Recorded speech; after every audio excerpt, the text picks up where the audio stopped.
Hello everyone, it's Eda and welcome to my presentation. Today I will talk about the introduction to the mass communication. What is communication?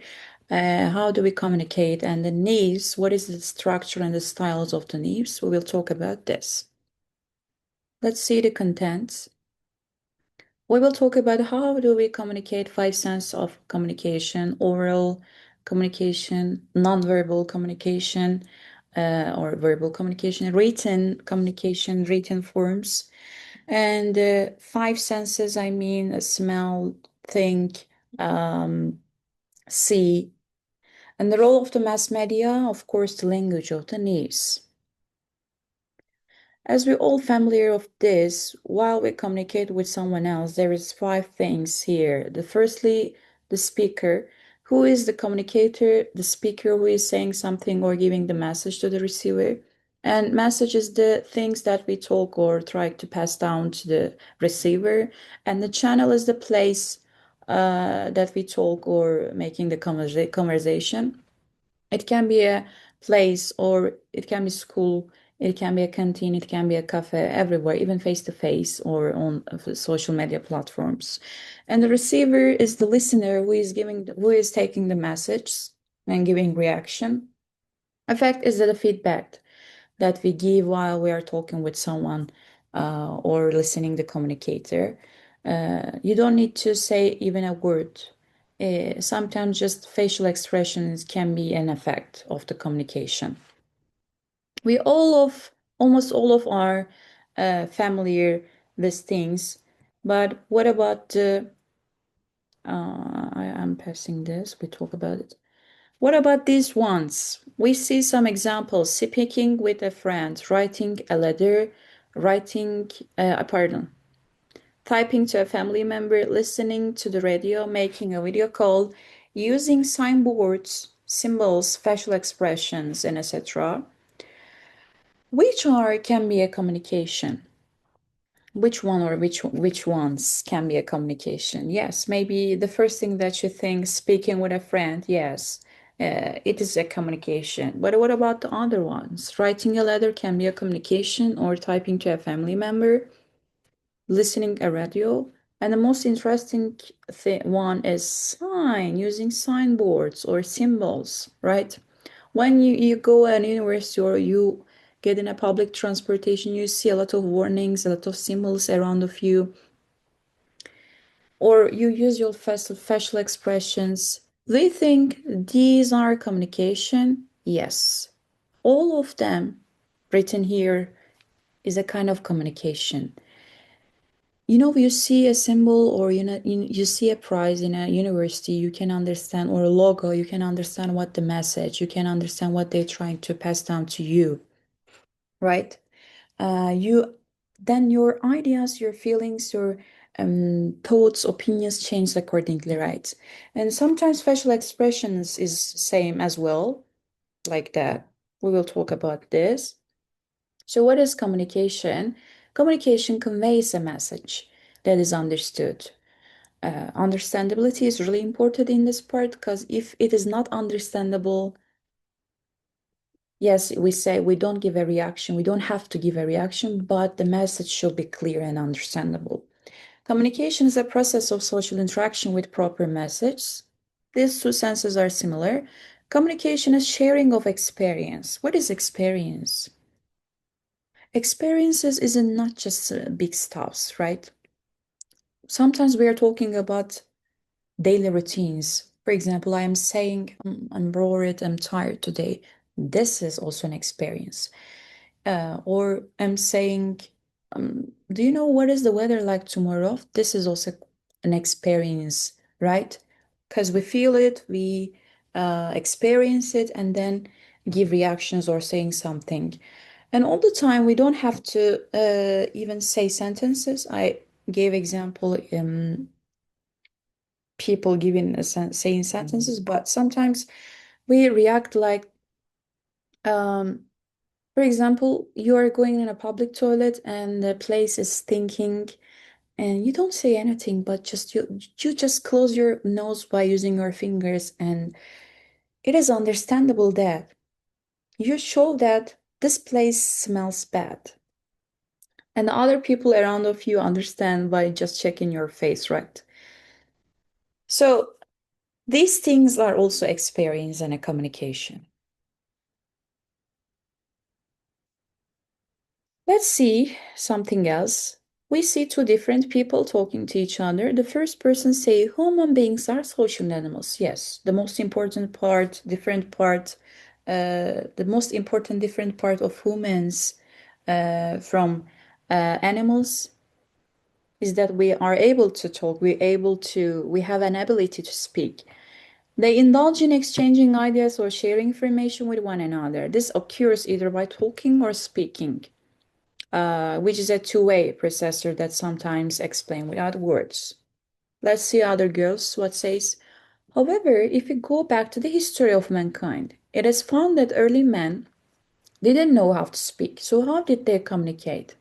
I think you understand what I'm trying to explain, but let's revise it again. The early civilization people live in the past didn't know a language, right? What they use, the early men shared their experiences and feelings without any use of any words. And their mode of communication was their facial expressions, their usage of body parts such as their hands. And gradually, language was developed. And people start using words, alphabets, and they use they got used to communicate or speak to each other and convey their feelings, their opinions, their ideas, their observations. Here I have an example. Let's read it together. Have you heard the tale of six individuals who can't see, who couldn't see? They try to express their opinions about something. They determine the elephant's appearance by touching various parts of its body. The individual who touched the strong side of the elephant assume it to be a wall. As you can see, they don't use all of their senses. They can't see. They are just touching. And the first person who's touching the big side of the elephant say, this can be a wall. The sharp tusk of elephant was felt like a spear, while the trunk felt like a snake to the person who touched it.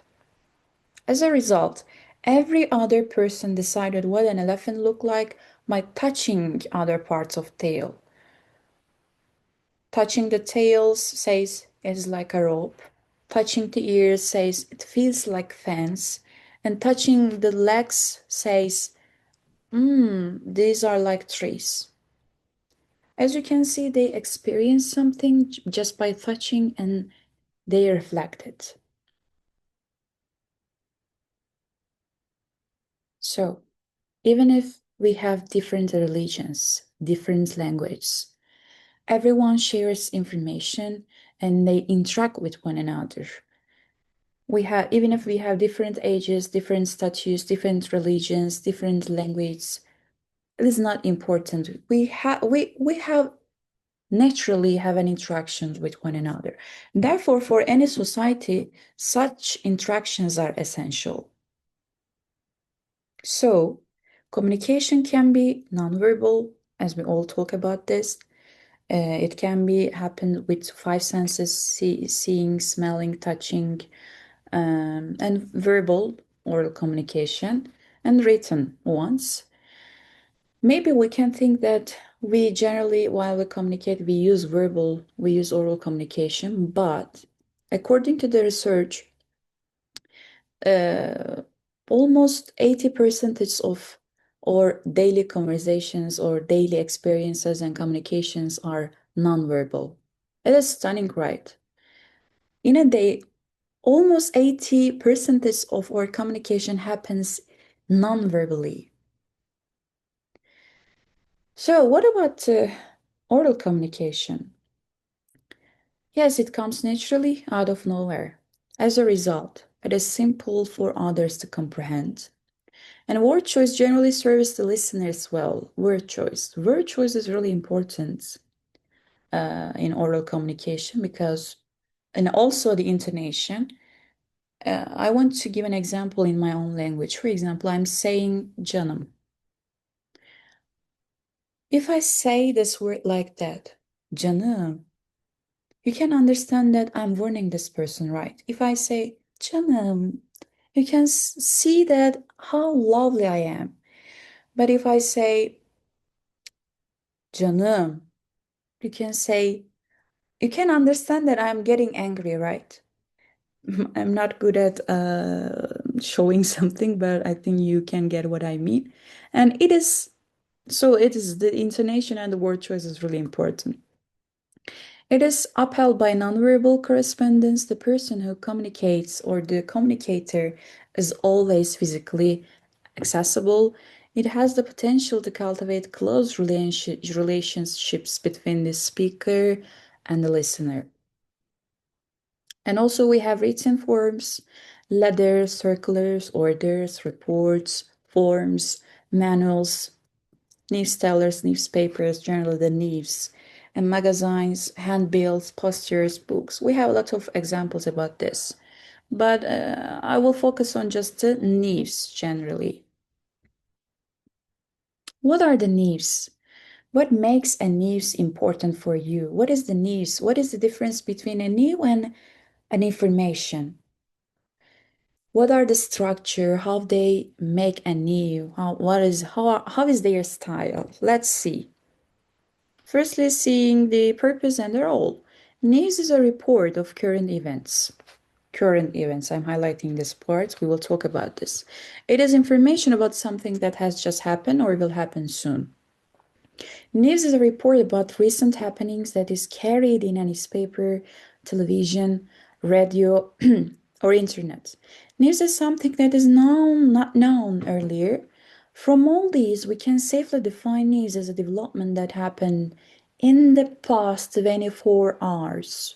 I'm highlighting this part too, which wasn't known outside and which is of wide interest to the people, and that which generates curiosity among listeners. Let's talk about it. So, why do people read news? You know, some people are really addicted to reading news. They're all the time scrolling on social media or on other platforms on television. They're changing the channels and they want to get a lot different news. Why? Why they do this? The answer is really simple: to get information, without which one will remain ignorant about what is happening in the world. They want to see what is happening around their neighborhood, their school, their university, the place that they work. They want to see and learn, and they want to get information about this and act accordingly. People may not show interest in reading all the news, but the news that interests them and also affects their lives gain more attention. For example, if you see a news, it says a dog bites a man. Is it interesting? Of course not, because dogs can bite men and it happens naturally all the time. This is so common. But if you see a news, a man bites a dog, now this is an news for you. And let's change the perspective like that. If you see a dog bites a man, yes. But if this person was bitten by a dog is from your neighborhood, or if you know this person, now this is a news again. And also, you are listening a broadcast on your radio or TV, you see something, and you heard that there are 6 people die in an accident. This is also not interesting for you. Maybe in the first time when you heard this news, yes, it is sad for you, but in a minute maybe, or maybe in a day, you're gonna forget it. You don't think about it. But if you heard that these 6 people are in your place that you work, if these people are your coworkers or someone else you're familiar with, you recognize them, and you become more alert, right? Now it becomes a news for you, an interesting news. I highlight something. I say that last 24 hours, right? The social media is also highlighting the news within a short span of time. Have you ever thought about this? Why? Because even 2 days ago, before the other day is or past, it is not important anymore because we can't change our pasts, and we can't change our history, but we want to learn what is happening now in the moment. We want to see the agenda, and we act and warn the people that we care, right? So what makes the news news? Firstly, the currency. It should be about the current events. If is there an extreme weather condition, or if it affects your daily life, you want to learn. And oddity, unusual things makes the news. That's the rule. Unusual things makes the news. And of course, usefulness. It should be useful for you, and emotion. Sometimes we see a news, and even if the news is not important or something that makes really sad, the background music affects you more than the news, right? So the news thinks that we should affect people emotionally as well. And lastly, educational value. We see forecasters, and also in almost all newspaper, we see in a column that we see the job opportunities or educational different differences, yes, happening around the world. So there should be also educational value. And the last thing that I want to say, the structure of a news. There are two different parts. In the first part, we call this part the lead. We see the headlines, the most important informations: who, what, where, when, why, how. And in this part, the words are approximately consist of 30 words, the sentences, sorry. And it includes a hook, provocative or questions. They're exaggerating everything to be interesting. And the body part, in this part, we see vital informations, arguments, controversies, stories, issues, evidence, background, details. And in the last part, the tail, we see the less vital, the less important informations, minor things, interesting, related items as well, but not that much. It includes extra context, the blogs, the columns, and other editorials, their comments about the news. Yeah, this is the end of my presentation, or the lesson, what we call. Thank you for listening. I hope it will be useful for you. I hope it affects your changing of your perspective about communication. And see you next time.